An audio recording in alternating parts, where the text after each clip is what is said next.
ನಿನ್ನೆ ನಡೆದಿರ್ತಕ್ಕಂಥ ಒಂದು ಹೀನ ಕೃತ್ಯ ಏನಿದೆ, ಏಡಿತನದ ಕೃತ್ಯ ಏನಿದೆ, ಇದನ್ನ ನಾವು ಯಾವುದೇ ಧರ್ಮ ಜಾತಿ ಬಗ್ಗೆ ಮಾತಾಡಲ್ಲ ಅಂದು ಒಬ್ಬ ಮನುಷ್ಯನಾಗಿ ನಾವು ಮಾತಾಡ್ತೀವಿ ಅಂದ್ರೂ ಅತ್ಯಂತ ಅಸಹ್ಯಕರ ಕೆಲಸ ಇದೆ. ಇವತ್ತು ಸಮಸ್ತ ಹಿಂದೂ ಬಾಂಧವರಲ್ಲಿ ನಾನು ಕೈ ಜೋಡಿಸಿ ಮನವಿ ಮಾಡ್ತೇನೆ.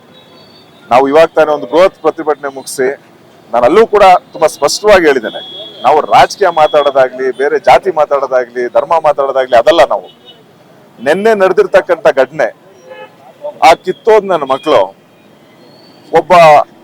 ಒಂದು ಧರ್ಮಕ್ಕೆ ಸೇರಿದಂತ ವ್ಯಕ್ತಿಗಳನ್ನ ಒಂದು ಗುಂಪಲ್ಲಿರ್ತಕ್ಕಂಥ ಒಂದು ಪ್ರವಾಸಿ ತಾಣದಲ್ಲಿ ಇರ್ತಕ್ಕಂಥ ಸಮಯದಲ್ಲಿ ಹೋಗಿ ಒಂದೇ ಒಂದು ಪ್ರಶ್ನೆ ಮಾಡಿದ್ದಾರೆ, ನೀನು ಹಿಂದೂನಾ ಅಲ್ವಾ?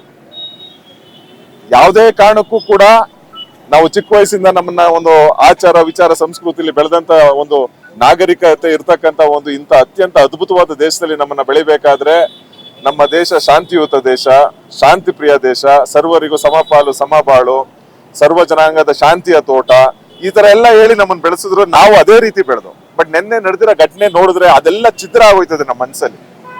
ಯಾಕಂದ್ರೆ ನಿನ್ನೆ ಅವನ್ನ ನೀನೊಬ್ಬ ವಕ್ಲಿಗಾನ, ನೀನೊಬ್ಬ ಲಿಂಗಾಯತನ, ನೀನ್ ಕುರುಬಾನ, ಎಸ್ಸಿನ ಅಂತ ಕೇಳಲಿಲ್ಲ, ನೀನೊಬ್ಬ ಹಿಂದೂನ ಬಟ್ಟೆ ಬಿಚ್ಚಿಸಿ ಚೆಕ್ ಮಾಡಿ ಅವನ ತಲೆ ಗುಂಡು ಹೊಡೆದವ್. ನೀವು ಯೋಚನೆ ಮಾಡಿ, ಇಂಥ ಘಟನೆ ನಡೆದಂತ ಸಂದರ್ಭದಲ್ಲಿ ಸಮಸ್ತ ಹಿಂದೂಗಳು ನಾವು ಜಾತಿ ಭೇದ ಮರ್ತಿ ಒಂದಾಗದೆ ಹೋದ್ರೆ ನಮ್ಮ ಮುಂದಿನ ಪರಿಸ್ಥಿತಿ, ನಮ್ಮ ದೇಶದಲ್ಲಿ ನಮ್ಮ ಪರಿಸ್ಥಿತಿ ಏನಾಗ್ಬೋದು? ಇವತ್ತು ನಾನು ವಿವಿಧ ಪಕ್ಷಗಳ, ನಾನು ಆ ಪಕ್ಷ ಈ ಪಕ್ಷ ಅಂತ ಹೇಳಕ್ ಹೋಗಿಲ್ಲ, ವಿವಿಧ ಪಕ್ಷದ ನಾಯಕರಿಗೆ ನಾನು ಹೇಳ್ತೇನೆ, ನಾನು ಇವತ್ತು ಬೆಳಗ್ಗೆಯಿಂದ ಮಾಧ್ಯಮದಲ್ಲಿ ಗಮನಿಸ್ತಾ ಇದ್ದೇನೆ, ಇಂಟೆಲಿಜೆನ್ಸ್ ಫೇಲಿಯರ್ ಆಗೋಯ್ತು, ಕೇಂದ್ರ ಸರ್ಕಾರದ ಹೊಣೆ ಇದು, ಕೇಂದ್ರ ಸರ್ಕಾರ ಏನ್ ಮಾಡ್ತಿತ್ತು? ಅಲ್ಲ ರೀ, ಕಳೆದ 11 ವರ್ಷಗಳಿಂದ ನಮ್ಮ ದೇಶದಲ್ಲಿ ಎಷ್ಟು ಶಾಂತಿಯುತವಾಗಿ ನಡ್ಕ ಬಂದಿದೆ ಅನ್ನೋದು ಎಲ್ಲ ಪ್ರತಿಯೊಬ್ಬ ನಾಗರಿಕರಿಗೂ ಗೊತ್ತು. ದಯಮಾಡಿ ಇದನ್ನ ರಾಜಕೀಯಕ್ಕೆ ತರಬೇಡಿ, ಅಂತ ಕೀಳು ಮಟ್ಟ ರಾಜಕಾರಣಿಗೆ ಇಳಿಬೇಡಿ. ಯಾವುದೇ ಪಕ್ಷದವರಾಗ್ಲಿ ನಾನು ಕೈ ಜೋಡಿಸಿ ಮನವಿ ಮಾಡ್ತೇನೆ. ನಿನ್ನೆ ನಡೆದಿರ್ತಕ್ಕಂಥ ಒಂದು ಕರಾಳ ಕೃತ್ಯ ಏನು ಈ ಭಯೋತ್ಪಾದಕರು ಮಾಡಿದ್ದಾರೆ, ಇವ್ರನ್ನ ಹುಡುಕಿ ಸಾಯಿಸ್ಬೇಕು. ಇವ್ರನ್ನ ಬಂಧಿಸಿ, ಇವ್ರನ್ನ ಹೋಗ್ಬಿಟ್ಟು ಟ್ರಯಲ್ ಮಾಡಿ ಕೋರ್ಟ್ ಇವ್ರನ್ನ ನಡು ಬೀದಿಯಲ್ಲಿ ಸಾಯಿಸಿ ನೇತಾಕ್ಬೇಕು ಇಂತ ನನ್ನ ಮಕ್ಳನ್ನ ಅಂತ ನಾನು ತುಂಬಾ ಸ್ಪಷ್ಟವಾಗಿ ಆಗ್ರಹ ಮಾಡ್ತೇನೆ. ನಾನು ಆಗ್ಲೇ ಹೇಳ್ದಂಗೆ ದಯಮಾಡಿ ನಾನು ಹಿಂದೂ ಬಾಂಧವರಲ್ಲಿ ಮನವಿ ಮಾಡ್ತೇನೆ. ಮತ್ತೊಮ್ಮೆ ನಿನ್ನೆ ದೃಶ್ಯಗಳನ್ನ ನೋಡಿ, ನೀನು ಆ ಜಾತಿನ ಈ ಜಾತಿನ, ನೀನ್ ಎಲ್ಲಿಂದ ಬಂದ್ಯಾ, ಯಾವ ಊರಿಂದ ಬಂದ್ಯಾ, ನೀನ್ ಯಾವ ಪಕ್ಷ, ನೀನ್ ಕಾಂಗ್ರೆಸ್, ನೀನ್ ದಳನ, ನೀನ್ ಬಿಜೆಪಿನ ಅಂತ ಕೇಳಿಲ್ಲ ಅವರು. ಒಂದೇ ಪ್ರಶ್ನೆ, ನೀನ್ ಹಿಂದೂನಾ, ನಿನ್ನ ಸಾಯಿಸು. ಈ ರೀತಿ ಅಮಾನ್ಯಯುತವಾದ ಘಟನೆ ನನ್ನ ಜೀವನದಲ್ಲಿ ಎಲ್ಲೂ ನೋಡಿಲ್ಲ.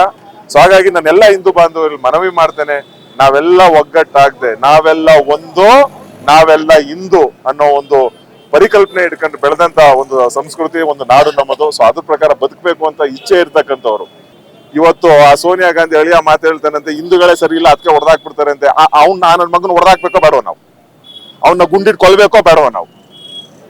ಬೇರೆ ಈ ಕರ್ನಾಟಕದಲ್ಲಿ ಸರ್ಕಾರ ಮಾಡಿರ್ತಕ್ಕಂಥ ರಾಜಕೀಯ ಪಕ್ಷಕ್ಕೆ ನಾನು ಹೇಳ್ತೀನಿ, ಗೃಹ ಮಂತ್ರಿಗಳು ಹೇಳ್ತಾರೆ ಇಂಟೆಲಿಜೆನ್ಸ್ ಫೇಲಿಯರ್ ಆಗೋಯ್ತು, ಸಾರಿಗೆ ಮಂತ್ರಿ ಹೇಳ್ತಾರೆ ಎಲ್ಲೋ ಒಂದ್ ಕಡೆ ನಮ್ಮ ಸೈನಿಕರನ್ನ ತಗೊಳತ್ತ ಕಮ್ಮಿ ಮಾಡ್ಬಿಟ್ಟಿದೆ ನಮ್ಮ ಕೇಂದ್ರ ಸರ್ಕಾರ, ಸೈನಿಕರು ಕಮ್ಮಿ ಆಗಿರೋದ್ರಿಂದ ಈ ತರ ಘಟನೆಗಳು ಜಾಸ್ತಿ ಆಯ್ತದೆ ಅಂತ ಸಾರಿಗೆ ಮಂತ್ರಿ ಹೇಳ್ತಾರೆ. ಮುಖ್ಯಮಂತ್ರಿಗಳು ಗೂಬೆ ಕೂರಿಸ್ತಾರೆ. ಈ ಸಮಯನ ಗೂಬೆ ಕೂರ್ಸೋ ಸಮಯನ ಇದು? ಅವ್ನ್ ಕೇಳಿಲ್ಲ, ಮುಖ್ಯಮಂತ್ರಿ ಕೇಳ್ಬೇಕು, ನೀನೇನ್ ಕಾಂಗ್ರೆಸ್ ಅಂತ ಬಿಡ್ಕಳಿಸ್ಬಿಟ್ರ ಅವನ್ನ? ಇವ್ರಿಗೆ ಮಾನ ಮರ್ಯಾದೆ ಬೇಡ, ಮುಖ್ಯಮಂತ್ರಿಗಳಿಗೆ, ಗೃಹ ಮಂತ್ರಿಗಳಿಗೆ, ಸಾರಿಗೆ ಸಚಿವರಿಗೆ. ಸೊ ದಯಮಾಡಿ ಮತ್ತೊಮ್ಮೆ ನಾನೆಲ್ಲ ಹಿಂದೂ ಬಾಂಧವರಲ್ಲಿ ಮನವಿ ಮಾಡ್ತೇನೆ, ನಾವೆಲ್ಲ ಒಂದಾಗಿ, ನಾವೇನು ನಮ್ಮ ಹಿರಿಕರು, ನಮ್ಮ ಸಂಘಟನೆಯವರ ಪರಿವಾರ ನಮ್ಗೆ ಹೇಳಿ, ನಾವೆಲ್ಲ ಹಿಂದೂ, ನಮ್ದು ಅಷ್ಟೇ, ಬೇರೆ ಏನು ಇಲ್ಲ ನಮ್ದು. ಸೊ ದಯಮಾಡಿ ಮತ್ತೊಮ್ಮೆ ನಾನೆಲ್ಲ ಹಿಂದೂ ಬಾಂಧವರಲ್ಲಿ ಮನವಿ ಮಾಡ್ತೇನೆ, ಇದನ್ನ ಅತ್ಯಂತ ಕಠಿಣವಾಗಿ ನಾವು ಖಂಡಿಸ್ಬೇಕು. ಮುಂದಿನ ದಿನಗಳು ಈ ತರ ಆಗದಿರೋ ರೀತಿಯಲ್ಲಿ ನಾವು ಪ್ರತಿಭಟನೆ ಮಾಡಿದ್ರೆ ಇವೆಲ್ಲ ನಿಲ್ಲೋದು, ಇಲ್ಲ ಅಂದ್ರೆ ನಿಲ್ಲಲ್ಲ. ಸೊ ದಯಮಾಡಿ ನಾನೆಲ್ಲ ಹಿಂದೂ ಬಾಂಧವರಲ್ಲಿ ಮನವಿ ಮಾಡಿ, ಜೀವ ಕಳ್ಕೊಂಡಿರ್ತಕ್ಕಂಥ ಕುಟುಂಬಸ್ಥರು ಯಾರಿದ್ದಾರೆ ಅವ್ರಿಗೆಲ್ಲ ಭಗವಂತ ಶಕ್ತಿ ಕೊಡ್ಲಿ ಅಂತ ಹೇಳ್ತಾ, ಮತ್ತೊಮ್ಮೆ ನಾನು ಕೈ ಮುಗಿದು ಕೇಂದ್ರ ಸರ್ಕಾರದಲ್ಲಿ ಮನವಿ ಮಾಡ್ತೇನೆ, ಈ ನನ್ನ ಮಕ್ಳು ಎಲ್ಲಿ ಅಡಗಿದ್ರು ಕರ್ಕೊಬಂದು ಇವ್ರ ಗುಂಡಿಕ್ಕಿ ನಡು ರಸ್ತೆಯಲ್ಲಿ ದಯವಿಟ್ಟು ಬಿಸಾಕಿ ಇವ್ರನ್ನ ಅಂತ ಕೇಳ್ತೇನೆ. ಪ್ರತಿಪಕ್ಷಗಳ ಸಮರ್ಸ್ಕೊಳ್ಳೋ ರೀತಿಯಲ್ಲಿ ಈಗ ರಾಬರ್ಟ್ ವಾಡ್ರಾ, ಸೋನಿಯಾ ಗಾಂಧಿ ಅಳಿಯ, ಅವನು ಏನ್ ಹೇಳಿದಾನೆ ಇವತ್ತು ಟ್ವೀಟ್ ಅಲ್ಲಿ? ಎಲ್ಲೋ ಒಂದ್ ಕಡೆ ಹಿಂದೂಗಳೇ ಸರಿ ಇಲ್ಲ, ಹಾಗಾಗಿ ಮುಸಲ್ಮಾನರು ಹಿಂಗ್ ಆಡ್ತಾವ್ರಿ ಅಂತ ಹೇಳ್ತಾನೆ. ಅವ್ನ ಗುಂಡಿಗೆ ಸಾಯಿಸ್ಬೇಕೋ ಬೇಡ? ಅವನ್ನೇ ಹೊಡಿಬೇಕು ನನ್ನ ಪ್ರಕಾರ. ಇವ್ರು ಈ ತರ ಪ್ರಚೋದನೆ ಕೊಡ್ತಿರೋದು ಈಗ ಆಗ್ಲೇ ಸ್ಟಾರ್ಟ್ ಮಾಡಿದ್ದಾರೆ. ಈ ರಾಜ್ಯದ ಮುಖ್ಯಮಂತ್ರಿ ಏನ್ ಹೇಳಿದ್ರು, ಈ ರಾಜ್ಯದ ಗೃಹ ಮಂತ್ರಿ ಏನ್ ಹೇಳಿದ್ರು, ಸಾರಿಗೆ ಸಚಿವರು ಏನ್ ಹೇಳಿದ್ರು? ಸಾರಿಗೆ ಸಚಿವರು ಹೇಳ್ತಾರೆ ಸೈನಿಕರನ್ನ ತಗೊಳ್ಳೋದು ಕಮ್ಮಿ ಮಾಡ್ಬಿಟ್ಟಿದೀವಿ, ಅದರಿಂದ ಭಯೋತ್ಪಾದನೆಗೆ ಗೊತ್ತಾಗ್ಬಿಟ್ಟಿದೆ. ಅವರು ಯಾರ್ರೀ ಹೇಳಿದ್ದು? ಅತ್ಯಂತ ಬಲಿಷ್ಠವಾದ ಡಿಫೆನ್ಸ್ ಸಿಸ್ಟಮ್ ಇರ್ತಕ್ಕಂಥ ದೇಶ ನಮ್ದು ಇವಾಗ. ಇಡೀ ಪ್ರಪಂಚದಲ್ಲೇನೆ 3ನೇ ಸ್ಥಾನದಲ್ಲಿ ಇದೀವಿ ನಾವು.